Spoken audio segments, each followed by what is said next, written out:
Hi everyone, this is Manjunath from trading is Tamil. So இன்னைக்கு Thursday எப்படி இருந்துச்சு அப்படின்றத கிளியராக பார்த்துடலாம். ஸோ இன்றைக்கி நம்ம ப்ராஃபிட் பண்ணி போட்டிருந்தோம். என்னோடய ட்ரேடை நான் எக்ஸ்பிளைன் பண்ணுறேன். ஆப்வியஸாக ப்ரீவியஸ் வீடியோவில் நான் சொல்லியிருப்பேன், நான் ஒரு ஸ்ப்ரெட் பொசிஷன் எடுத்திருக்கேன். ஸோ அதை வச்சு தான் நான் ஒரு ஃப்ளாட் ஓப்பனிங் மாதிரி எக்ஸ்பெக்ட் பண்ணுறேன். அண்ட் பேங்க் நிஃப்டியில் தான் ஆஃப்கோர்ஸ். ஸோ பேங்க் நிஃப்டியில் நான் எக்ஸ்பெக்ட் பண்ணது என்ன அப்படின்னா, ஒரு ஹை டைம் ஃப்ரேம்லேயே நான் உங்களுக்கு ஒரு 1 ஹவர்லேயே சொல்லியிருப்பேன்.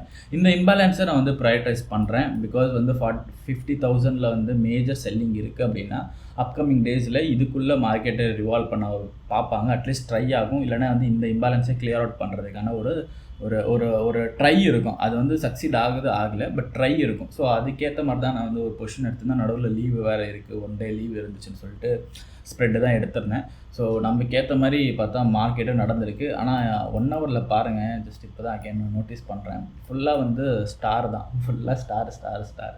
ஸோ இன்கேஸ் இன்றைக்கி மார்க்கெட்டில் யாராவது எனக்கு என்ட்ரி கிடைக்கல ப்ரோ, இல்லை நான் ட்ரேட் பண்ணி எனக்கு இன்றைக்கி ஸ்டாப் லாஸ் அடிச்சிருச்சு, லாஸ் பண்ணிட்டேன் அப்படின்னு நினச்சிங்க அப்படின்னா உங்கள் மேலே ப்ளேம் கிடையாது. மார்க்கெட்டே ஒரு ஒரு மாதிரியாக தான் இன்றைக்கி இருந்துச்சு. So it's not a tradable day. So இதுதான் இன்றைக்கான சினாரியோ. பட் ஓகே, நம்மளோட அப்டேட் என்ன, காலையில் நம்ம கொடுத்த அப்டேட் என்ன, and Nifty and bank Nifty ஒரே மாதிரி இருந்துச்சா அப்படின்னு கேட்டிங்கன்னா கண்டிப்பாக கிடையாது.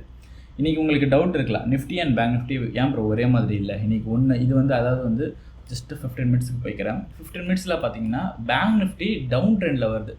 ஸ்லோ மொமெண்டம் தான், லிக்விடிட்டி கிரியேஷன்ஸ். ஓகேங்களா, லிக்விடிட்டி கிரியேஷன்ஸ் அப்படி தான் இருக்கும். உடனே உங்களுக்கு சடால் படால்லாம் ஓடாது. இந்த மாதிரி தான் விக்விக்காக இருக்கும். ஹை டைம் ஃப்ரேமில் பார்த்தா நட்சத்திரமாக இருக்கும். ஸோ இதுதான் நடக்கும். பட் ட்ரெண்டாக பார்த்தீங்கன்னா இட்ஸ் ஷார்ட் ஆகுது இல்லையா, ஷார்ட் ஆகிட்டுருக்கு. வேற நிஃப்டியை நீங்கள் எடுத்து பார்த்தீங்கன்னா ப்ரோ ஹையில் போயிட்டுருக்கு. ப்ரோ ஹையில் போய்ட்டு ஒரு யூட்டன் அடிக்க ட்ரை பண்ணியிருக்கு. பட் இது ஏன் லாங்குக்கு ஃபேவராக மேலே போயிருக்கு, இது ஏன் ஷார்ட்டுக்கு ஃபேவராக போயிருக்கு அப்படின்றதுக்கான வித்தியாசம் இருக்குது. ஸோ இதுக்கான வித்தியாசம் தான் நான் காலையில் ஸ்டூடெண்ட்ஸ் கிட்ட அப்டேட்டுமே கொடுத்துருப்பேன். ஸோ ஸ்டூடெண்ட் அப்டேட் என்ன அப்படின்றத காலையில் பார்த்துடலாம். ஸோ காலையில் 9:29க்கு நம்ம கொடுத்த அப்டேட் என்ன அப்படின்னா, structure will have a selling pressure today. First ஸ்ட்ரக்சருக்கு செல்லிங் ப்ரெஷர் இது இருக்குது. டே ஹையை, அதாவது ப்ரீவியஸ் டே ஹையை வயலேஷன் பண்ணுறது நாட் ஈஸி. அதுதான் நம்ம இங்கே கொடுத்துருப்பேன். ப்ரீவியஸ் டே ஹையை வயலேஷன் பண்ணுறது ரெண்டுத்துக்குமே நாட் ஈஸி, பாசிபிலிட்டி ரொம்ப கஷ்டம். எக்ஸ்பெக்டிங் எ ஷார்ட்டிங் டே பண்ணால் ஷார்ட்டிங் டேக்காக தான் எக்ஸ்பெக்ட் பண்ணுறேன். பட் ட்ரிக்கான ஒரு விஷயம் என்னென்னா, நிஃப்டி ஓப்பன் என்ன demand, so it can sustain well.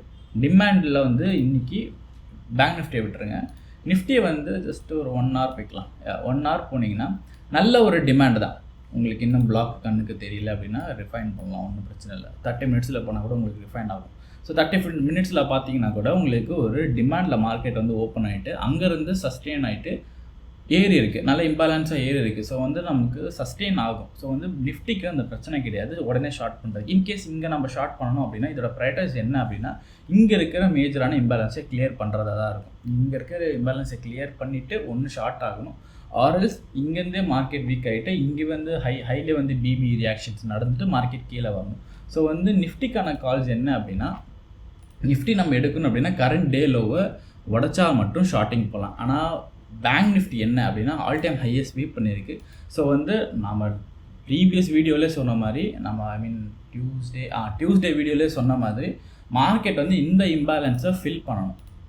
அதாவது இங்கே இருக்கிற இம்பேலன்ஸை ஃபில் பண்ணணும். அண்ட் இன்னொன்று, இது எந்த ஒரு டிமாண்ட்லேயுமே எந்த ஒரு பிளாக்ஸ்லையுமே பெருசாக ஓப்பன் ஆகலை, சஸ்டெயின் ஆகலை, லோவிலேருந்து தான் மார்க்கெட் ஆச்சு. ஸோ அப்படி இருக்கிறப்போ பேங்க் நிஃப்டிக்கு நிஃப்டியில் கிடைச்ச ஒரு சப்போர்ட் இங்கே இந்த இடத்துல ஒரு என்ன சொல்கிறது, பேங்க் நிஃப்டிக்கு கிடையாது. ஸோ அதுதான் நம்ம கொடுத்தது. ஸோ இம்பேலன்ஸை ஃபில் பண்ணுறதுக்கான ரீசன். அண்ட் பேங்க் நிஃப்டியை பொறுத்த வரைக்கும் 48,800 வரைக்கும் நான் இன்னும் எக்ஸ்பெக்ட் பண்ணுறேன். அது எங்கே இருக்குது அப்படின்னு பார்த்தீங்கன்னா 48,800 எங்கே இருக்குது, இங்கே இருக்குது. ஸோ இங்கேனா ஹை டைம் ஃப்ரேம் போயிடலாமா,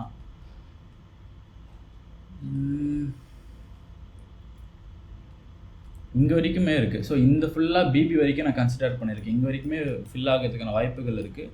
அண்ட் பார்த்தீங்கன்னா கூட இன்னுமே ஒரு செல்லிங் ப்ரெஷருக்கான ஒரு மொமெண்டமில் தான் மார்க்கெட்டுமே க்ளோஸ் ஆகிருக்கு. அண்ட் நான் ஸ்ப்ரெட் எடுத்தேன் இல்லைங்களா, நான் பேங்க் நிஃப்டியில் ஸ்ப்ரெட் எடுக்கிறப்போ என்ன பிளான் பண்ணது அப்படின்னா ஒரு ஃப்ளாட் ஓப்பனிங் தான். அண்ட் இன்றைக்கி காலையில் இன்ஸ்டாகிராமில் ஒரு அப்டேட்டு காலையில் இருந்திருக்கும். லைக் அப்டேட் மாதிரி இல்லை, என்னோடய வியூ நான் லைட்டாக ஷேர் பண்ணியிருப்பேன். புல்ஸ் இன்றைக்கி கொஞ்சம் ரெஸ்ட் எடுத்தால் பெட்டராக இருக்கும் அப்படின்னு சொல்லிட்டு. ஸோ அதே மாதிரி தான் புல்ஸ் இன்றைக்கி ரெஸ்ட் எடுத்தாங்க. ஸோ பொசிஷனும் கொஞ்சம் சேஃபாக இருந்துச்சு. ஒரு மினிமம் ப்ராஃபிட் தான், ஒரு 5,000 தான். பட் இன்னும் கேரி ஃபார்வர்டில் தான் இருக்குது. நாளைக்கும் ஒரு ஃப்ளாட் ஓப்பனிங் அப்படி வந்துச்சுன்னா நான் அதில் பேராசைப்படலை.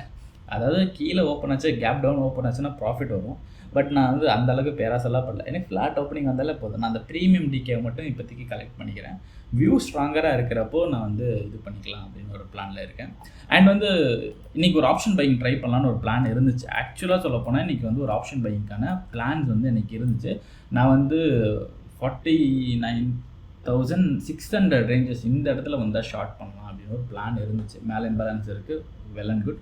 பட் ஸ்டில் வந்து ஸ்ட்ரக்சர் பிரேக் ஆகிருக்கு, லிக்விடி கிரியேஷன்ஸ் இருக்குது. மேலே வந்துச்சுன்னா ஒரு ஷார்ட் ட்ரை பண்ணலாம் அப்படின்னு ஒரு பிளான் இருந்துச்சு. பட் மார்க்கெட் வரல. இந்த லெவல் வேணால் நோட் பண்ணிக்கோங்க. பட் அன்டில் கீழே எந்த டிமாண்ட்லேருந்து தொடாமல் மேலே வந்தால் 46,600 ஒரு ஆப்பர்ச்சுனிட்டி இருக்கும்.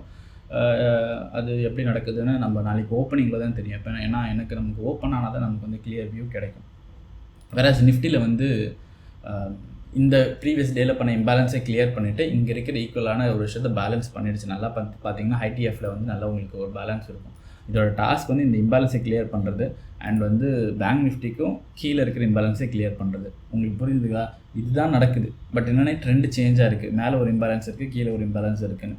பேங்க் நிஃப்டிக்கு கீழே இருக்கிற இம்பேலன்ஸ் தான் ப்ரையாரிட்டி கொடுக்குது. அண்ட் வந்து நிஃப்டி வந்து மேலே இருக்கிற இம்பேலன்ஸை ப்ரையாரிட்டி கொடுக்குது. அதுதான் கொடுத்தாலும் வேறு வழி கிடையாது. ஸோ இதுதான் வந்து திங்ஸாக நடக்குது ஸ்ட்ரக்சராக. ஸோ இதுதான் இன்றைக்கி நமக்கு ஸ்டூடெண்ட்ஸ்க்கு கொடுத்த அப்டேட்டாக இருக்கட்டும் இனிஷியேட் பண்ணது. பட் ஏன்னா லோவர் டைம் ஃப்ரேமில் என்ட்ரிஸ் என்ன இருந்துச்சா? இல்லை. இந்த மாதிரி டைமில் ஒரு இம்பேலன்ஸை வந்து கிளியர் பண்ணுற அப்போது நம்ம என்ட்ரி எடுக்கக்கூடாது. கிளியர் பண்ண முடிச்சதுக்கப்புறம் தான் அது ஒரு என்ட்ரியாக கன்வெர்ட் பண்ணணும். இல்லைனா இந்த மாதிரி லிக்விடிட்டியில் தான் நம்ம மாட்டிப்போம். இதில் நிறைய பேர் லிக்விடிட்டியில் மாட்டியிருப்பீங்க.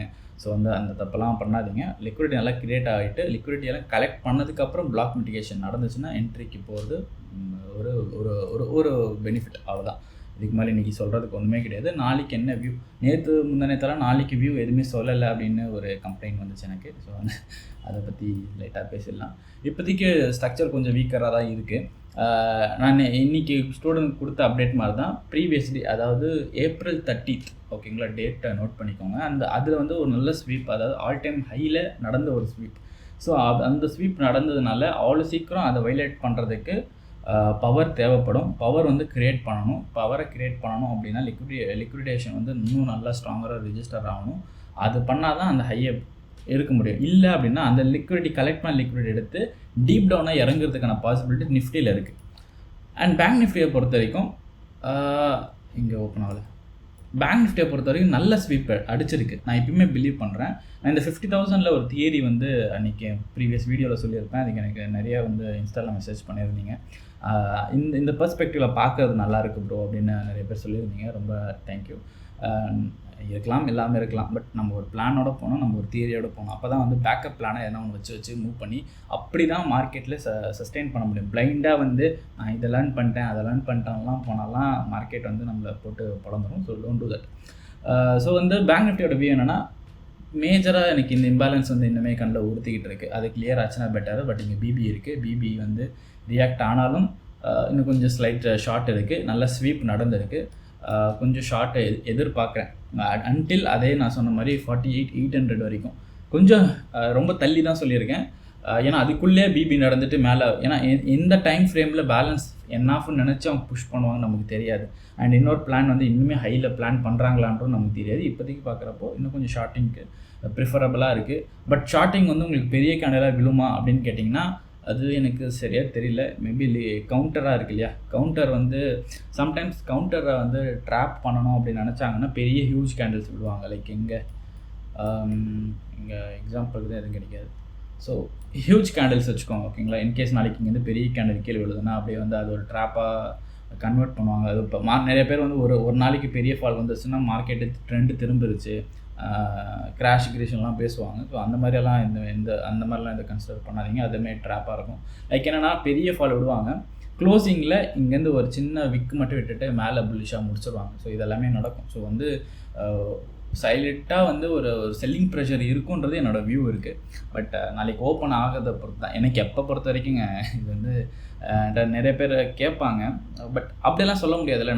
நானுமே நிறைய டைம் ஒன்று நினச்சிட்டு மார்க்கெட்டில் போய்ட்டு பல்பெல்லாம் வாங்குவோம்ல. ஸோ அந்த மாதிரி நிறையா வாங்குது. இப்போ எதுவுமே வந்து அக்யூரேட்டாக நம்ம சொல்கிறது நடக்கும்ன்றதுலாம் கிடையாது. But it's a plan. So பிளானாக பார்க்கும்போது நாளைக்கு ஓப்பன் ஆகிறப்போ ஒரு ஃப்ளாட் ஓப்பனிங் தான் எக்ஸ்பெக்ட் பண்ணுறேன். சர்ப்ரைஸாக வந்து கேப் டவுன் வந்தாலும் ஆச்சரியப்படுறதுக்கு இல்லை, கேப் டவுன் வர்றதுக்கு ஏற்ற மாதிரி தான் இருக்குது. பட் எனக்கு ஃப்ளாட் ஓப்பனிங், அந்த மாதிரி ஸ்லைட் ஃப்ளாட் ஓப்பனிங் இஸ் என்னோடய பொசிஷனுக்கு சேஃபாக இருக்கும். அந்த வியூவில் தான் நான் சொல்கிறேன். அண்ட் ரொம்ப நேரம் பேசிட்டேன், 10 நிமிஷம் ஆகிடுச்சு. ஸோ வந்து ஸ்டாக் ஸ்விங்குக்கு வந்து நேற்று ஒருத்தர் வந்து கமெண்ட் பண்ணியிருந்தார், விப்ரோ கேட்டிருந்தார். ஸோ விப்ரோவோட சின்னதாக ஒன்று இது பார்த்துட்டு இந்த வீடியோவை இன்றைக்கி முடிச்சுக்கலாம். ஸோ வந்து நாளைக்கு என்ன ஸ்டாக் இது பண்ணணுன்றதை நீங்கள் கமெண்ட் பண்ணுங்கள்.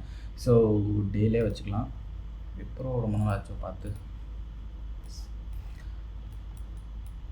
அண்ட் இன்னொன்று, இது எப்பவுமே ஒரு டிஸ்க்ளைமர் மாதிரி சொல்லுவாங்க, ஏதோ ஸ்டாக்கை பற்றி ரெக்கமெண்ட் பண்ணுறதோ இல்லை வந்து அனலைஸ் சொல்கிறப்போ வந்து நாங்கள் செபி ரிஜிஸ்டர்லாம் கிடையாது, உங்கள் ரிஸ்க்கேக்கு ஏற்ற மாதிரி எடுத்துக்கோங்க, நாங்கள் எந்த ஃபைனான்ஷியல் அட்வைஸும் பண்ணல அப்படின்ட்டு அதே டிஸ்க்ளைமரும் உங்களுக்கும் நான் சொல்லிடுறேன். பட் ஸ்டில் என்னென்னா ஜஸ்ட் ஒரு வியூ தான், இதை வச்சு நாங்கள் எடுங்க. இப்போ விப்ரோ நான் சொல்கிறேன்னா, நான் விப்ரோலாம் என்டர் ஆக போகிறது கிடையாது. நான் எது என்டர் ஆகிறனோ அது மட்டும் நான் என்னோடய ஸ்டூடெண்ட்ஸ்க்கு மட்டும் தான் நான் கொடுப்பேன்.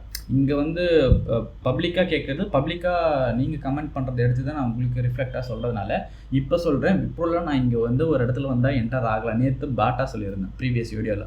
அந்த இடத்துக்கு வந்தால் நான் என்டர் ஆவான்னு கேட்டிங்கன்னா நான் என்டர் ஆக மாட்டேன். ஓகேங்களா? நீங்கள் கேட்குறது நான் வந்து என்னோடய வியூ சொல்கிறேன். அது கரெக்டாக இருக்கலாம், தப்பாக இருக்கலாம், அது உங்களோட இது தான். நான் வந்து என்டர் ஆகுது என்னோடய ஸ்டூடெண்ட்க்கு மட்டும்தான் தனியாக வந்து போடுறேன். அது ரொம்ப செலக்டிவாக தான் போட்டுக்கிட்டு இருக்கேன். ஸோ இதுதான் வந்து நம்ம பண்ணுறது. அண்ட் விப்ரோ டேயில் பார்க்குறப்பே நமக்கு வந்து நல்ல ஷார்ட் ஆகிருக்கு. பட் ஆர்டர் ஃப்ளோவில் இன்னுமே கீழே எடுத்துருக்குன்னு நினைக்கிறேன். கீழே டிமாண்டில் வந்து இந்த இடத்துல வந்து எடுத்துருக்கு, கொஞ்சம் இந்த இடத்துல பொட்டென்ஷியல் இருக்குது. ஸோ இந்த ஹோல்சமாக இதை எடுத்துக்கோங்க. ஹை டைம் ஃப்ரேமில் இன்கேஸ் சில பேர் எப்படி இப்போ அனலைஸ் பண்ணுறதெல்லாம் கேட்பாங்க, ஜஸ்ட்டு வச்சுக்கோங்க. இப்படின்னு பார்த்தீங்கன்னா சிம்பிள் கோ அபவ் 491 500 மேலே வால்யூம் அகெயின்ஸ்டாக இருந்துச்சு அப்படின்னா தான் நமக்கு ஸ்ட்ரக்சர் சேஞ்சே கரெக்டாக இருக்கும். உங்களுக்கு இங்கே புரியுதுங்களா? ஸ்ட்ரக்சர் சேஞ்சே உங்களுக்கு அப்போ தான் வந்து கிளியராக இருக்கும். அதுக்கப்புறம் இங்கேருந்து வந்து ஆப்பர்ச்சுனிட்டி கிடச்சிது அப்படின்னா தூக்கிட்டு போனால் மேபி பேக் டு ஃபார்ம் வரதுக்கு வாய்ப்பு இருக்கும். ஐடி இண்டெக்ஸ் எப்படி இருக்குன்னு பாருங்கள், ஃபண்டமெண்டலாக பாருங்கள். பிகாஸ் ஃபண்டமெண்டலாக நான் எதுவுமே பார்க்கல, ஜஸ்ட் ரேண்டமாக செக் பண்ணி சொல்கிறேன். இன்கேஸ் இங்கே ஸ்விங்குக்கு நீங்கள் என்டர் ஆகணும் அப்படின்னா 490 மேலே 91.5 அந்த ஹைக்கு மேலே பார்த்தா தெரியுது இல்லையா? டேயில் மட்டும்தான் பார்த்து சொல்கிறேன். இதுக்கு மேலே நல்லா ட்ரேட் ஆகட்டும். ஏன்னா ஆர்டர் ஃப்ளோ படி பார்த்தீங்கன்னா, இருங்க ஜஸ்ட் செகண்ட், ஆர்டர் ஃப்ளோ படி பார்த்தீங்கன்னா இப்போதைக்கு ஒரு டிமாண்ட் இருக்குது, ஒரு பில்லராக நிற்குது. அது வந்து எப்பயுமே டெம்பரரியாக இருக்கும், சொல்ல முடியாது. இப்படி ஏறிட்டு திரும்ப வந்து இது உடைக்க பிளான் பண்ணலாம், நமக்கு என்ன விஷயம்னு நமக்கு தெரியாது. ஸோ வந்து ஒரு ஸ்ட்ரக்சரலாக சேஞ்ச் ஆகட்டும். ஸோ வந்து 490 மேலே ட்ரேட் ஆச்சு அப்படி இருந்துச்சுன்னா மட்டும் நீங்கள் வந்து ஸ்விங்குக்கு ட்ரை பண்ணுங்கள். பொட்டென்ஷியலாக இங்கேருந்து வருது அப்படின்னா கூட, இங்கேருந்து பிபிலேருந்தே என்ட்ரி எடுக்கிறீங்கன்னா கூட ஒரு 10-20% திரும்ப ஹை போச்சுன்னா கூட ஒரு 15% 13% கிட்ட வருது. இட்ஸ் அ குட் இதுதான். அண்ட் இன்னொன்று ஃபண்டமெண்டலாக வந்து எனக்கு தெரிஞ்சு விப்ரோ இஸ் குட்டு, கொஞ்சம் லெஸ் வேல்யூடு தான் நான் நினைக்கிறேன். ஏன்னா நான் பார்த்த வரைக்கும், நிறைய விசாரித்த வரைக்கும் ஓவர் வேல்யூடில் விப்ரோ இல்லை. ஸோ வந்து அக்யூமுலேட் பண்ணுறது நல்ல விஷயந்தான். பட் நான் இதுக்குள்ளே போய் எடுப்பானான்னு கேட்டிங்கன்னா எனக்கு தெரியாது, நான் மறந்துடுவேன். ஏன்னா நான் ஜஸ்ட்டு வரதான் சொல்கிறேன், அகைன் சொல்கிறேன். ஓகேங்களா? And thank you. இன்கேஸ் யாராவது லேர்ன் பண்ணிக்கணும்னு நினச்சிங்க, 1-to-1 செஷன்ஸ் இருக்குது, பர்சனல் ட்ரைனிங் தான். ஸோ வந்து யாராவது லேர்ன் பண்ணணும்னு நினச்சிங்க அப்படின்னா என்னோட டிஸ்கிரிப்ஷனில் டீட்டெயில்ஸ் இருக்குது, இன்ஸ்டாகிராமில் என்னை காண்டாக்ட் பண்ணுங்கள். And thank you. நாளைக்கு சந்திப்போம். அவ்வளோதான். இன்றைக்கி பேச வேண்டியதெல்லாம் பேசிட்டேன்னு நினைக்கிறேன். எதனா டவுட்ஸ் எல்லாம் மிஸ் பண்ணிட்டதுன்னா எனக்கு வந்து கமெண்ட்டில் சொல்லுங்கள். தேங்க்யூ. அண்ட் வந்து நாளைக்கு ஏன்னா ஒரு ஸ்டாக்ஸை நான் பார்க்கணும் அப்படின்னு நினச்சிங்க அப்படின்னா கமெண்ட் பண்ணுங்கள். அந்த ஸ்டாக்ஸை பார்த்துட்டு இல்லை ஒரு ஸ்விங்குக்கு அது கரெக்டாக இருக்குமா இல்லைன்றது நம்ம பார்த்து பேசுவோம். So it's a healthy discussions தான். கரெக்டாக ராங்கா அப்படின்றதெல்லாம் தாண்டி நிறைய டிஸ்கஸ் பண்ணால் இட் வில் பி பெட்டர். ஓகேங்களா? And thank you. நாளைக்கு சந்திப்போம்.